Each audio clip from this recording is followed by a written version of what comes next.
Halo guys, kembali lagi di Bebisik Channel. Belajar biologi semakin asik tentunya bersama kayak dia. Kali ini kayak dia akan ngebahas tentang soal UTBK 2019 lagi pastinya ya. Kali ini ngebahas tentang jaringan tumbuhan. Yang sebelumnya kita ngebahas tentang jaringan kambium, simplas ya.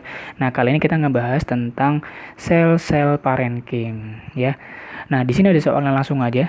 Pada saat batang masih muda, sel-sel parenkim korteks batang memiliki vakuola yang besar dan berguna sebagai, dia menanyakan gini, jadi di parenkim korteks, di bagian organ korteks kan ada namanya sel-sel parenkim, atau parenkim ini merupakan jaringan dasar ya. Jadi kalau yang belum tahu, parenkim merupakan jaringan dasar. Nah, katanya di bagian batang yang tadi korteks itu, jaringan parenkim ini itu punya ciri khas, yaitu vakuolanya itu besar. Vakuola itu organel ya. Organel vakuola terdapat di bagian sel-sel parenkim tadi itu besar ukurannya. Kenapa harus besar? Gunanya sebagai apa? Gitu kan ya. Nah, berarti langsung kita bahas dulu ya. Yang namanya vakuola atau vakuola ya. Vakuola itu kalau cara memahaminya enak aja. Vakuola itu merupakan gudangnya sel atau gudang ya, tempat penyimpanan semuanya gitu ya. Jadi kalau kakak bilang ini adalah tempat penyimpanan. Tempat penyimpanan segala hal, merupakan penyimpanan hasil dari proses metabolisme. Jadi dia merupakan penyimpanan hasil metabolisme, baik itu metabolisme yang jenisnya primer maupun metabolisme jenis sekunder.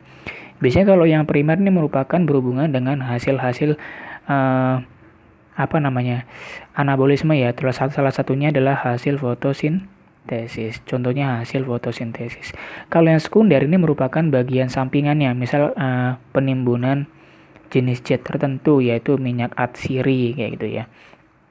Nah itu dia, jadi fungsinya adalah sebagai tempat penyimpanan hasil metabolisme. Tempat penyimpanan hasil metabolisme atau sisa-sisa metabolisme. Ya boleh juga sisa-sisanya disimpan juga di gudangnya. Siapa gudangnya? Ya tadi siapa? Vakuola gitu ya. Kemudian kalau kamu pernah belajar, pernah kakak bahas di kelas 11 SMA yang tentang video difusi osmosis.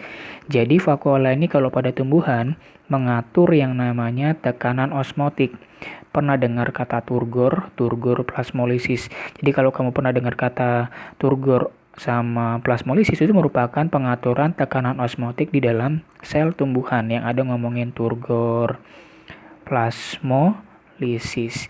Jadi ngomongin osmotik, sisa metabolisme, penyimpanan. Gitu ya, simple ya kalau ngomongin vakuola ya.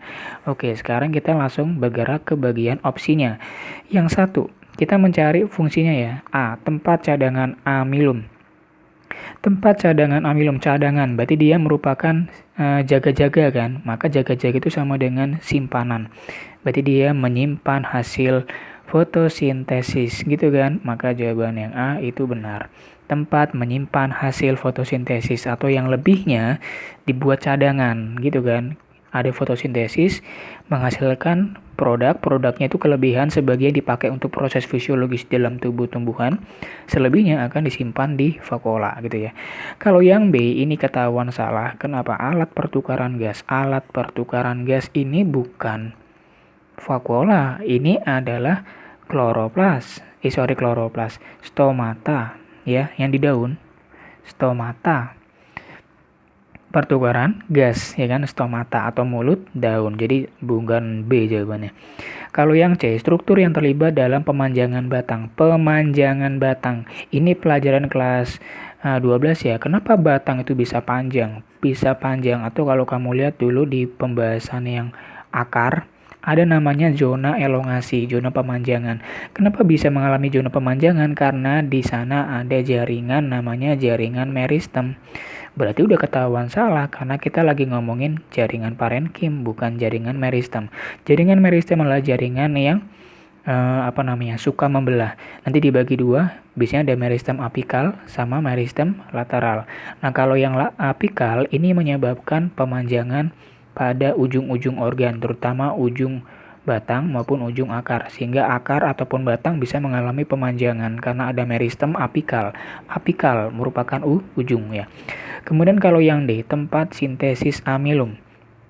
Sintesis amilum merupakan nama lain dari tempat proses pembentukan amilum di mana? Nah, ini baru yang tadi ya, yang tipe kloroplas melalui proses fotosintesis. Jadi nggak ada hubungannya dengan kloroplas. Jadi kalau yang B, C, D udah salah. Kemudian tempat pembentukan sel-sel baru. Pembentukan sel-sel baru ini melibatkan namanya sel-sel yang suka membelah. Siapa sel-sel yang suka membelah? Masih ingat ya? Sel-sel yang suka membelah adalah, iya betul sekali, meristem. Maka jawabannya salah lagi ya. Maka yang benar jawabannya adalah yang A. Kalau udah ngomongin vakuola, maka kata kuncinya adalah gudang, tempat penyimpanan, baik itu hasil maupun sisanya disimpan di vakuola. Selebihnya itu pasti nggak ada ngomongin lain-lain ya. Pokoknya vakuola itu merupakan gudangnya sel. Cara ngafal simpelnya itu gitu. Simpel ya. Oke, silakan direview lagi video kakak dari awal sampai terakhir. Silakan share video ini jika menurut kamu video ini cukup bagus ya.